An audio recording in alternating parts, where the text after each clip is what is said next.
Hello friends, welcome to my channel Rashmi dream blog. आज मैं आप लोगों के साथ शेयर कर रही हूँ चाणक्य नीति अध्याय 3 का दोहा 14, 15 और 16। दोहा 14 14 है, 14 है।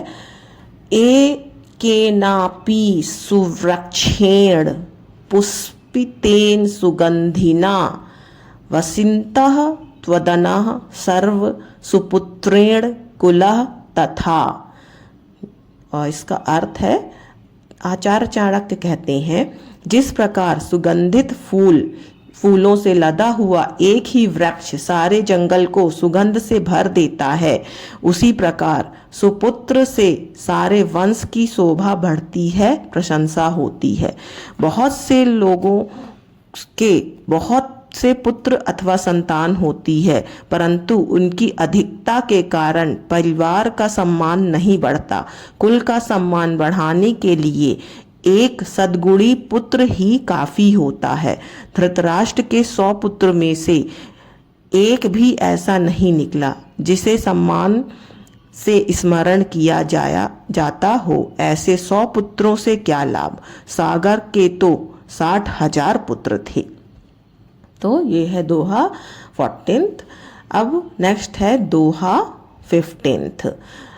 एकेने सुक्स वृक्षेण दहामानेन वाहिना निना दहान्ते त्वदान सर्व कुपुत्रेण कुलः तथा।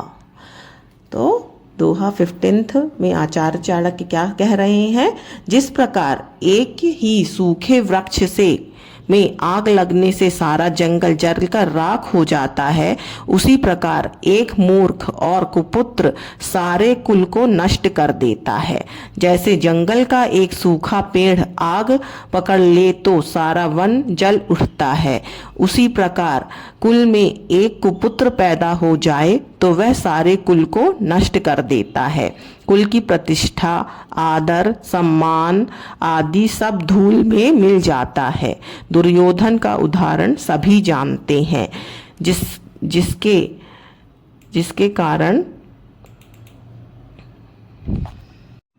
कारण कौरवों का नाश हुआ। लंकापति रावण भी इसी श्रेणी में आते हैं।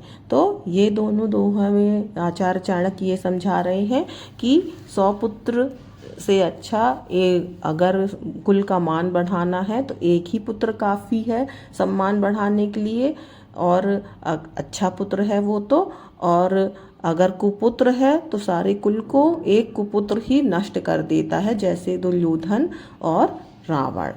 अब दूसरा दोहा मैं पढ़ रही हूँ, दोहा 16 है। एकेनापि सुपुत्रेण विद्यायुक्तेन साधुनः अलादादितः कुलः सर्व यथा चंद्रेण सवर्री। एक ही पुत्र, आचार्य चाणक्य क्या कह रहे हैं, आचार्य चाणक्य कह रहे हैं, एक ही पुत्र यदि विद्वान और अच्छे स्वभाव वाला हो तो उससे परिवार को उसी प्रकार खुशी होती है जिस प्रकार एक चंद्रमा के उत्पन्न होने पर काली रात चांदनी से खिल उठती है। यह आवश्यक नहीं है कि परिवार में यदि बहुत सी संतानें हैं तो वह परिवार सुखी ही हो।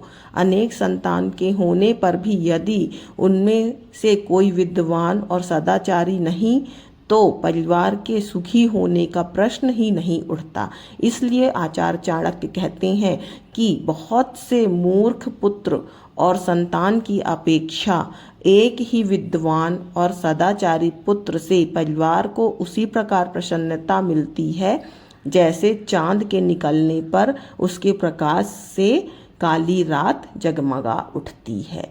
तो ये है दोहा 14, 15, 16।